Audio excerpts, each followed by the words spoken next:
ఇక్కడ ఆహ్, ఎవరైతే మలేషియా ఇప్పుడు ఒక విచిత్రమైనటువంటి స్టేట్మెంట్ ఇచ్చిందనమాట.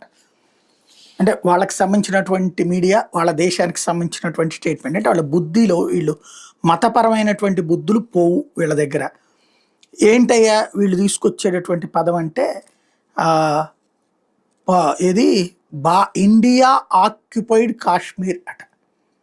వీళ్ళ దగ్గర ఇప్పుడు వాడేటటువంటి పదం. ఇండియా ఆక్యుపైడ్ కాశ్మీర్ అంట. కాశ్మీర్ అనేటటువంటిది భారత్‌లో ఆనాడే కలిసిపోయింది. రాజా హరిసింగ్ రాసిచ్చి మరి ఇక్కడ ఈ దేశంలోనే తలదాచుకుని ఇక్కడే చచ్చిపోయాడు. ఆయన చచ్చిపోయే వరకు కూడా ఇక్కడే ఉన్నాడు. అలాంటి కాశ్మీర్ మరి వాళ్ళదెట్లవుతది? వాళ్ళకెట్లవుతది? దాన్ని భారత్ ఆక్రమించుకోవడం ఏంటి? మనకు రాసిచ్చిన కాశ్మీర్ అని ఆక్రమించుకుంది పాకిస్తాన్ అయితే. పీఓజేకి అనాల్సింది పోయి ఇక్కడ ఈ మత పెచ్చ, మలేషియా కూడా మత పెచ్చగా జకీర్ నాయక్ లాంటి దరిద్రుడిని తీసుకెళ్ళి అక్కడ పెట్టుకున్నారు కదా నెత్తిన.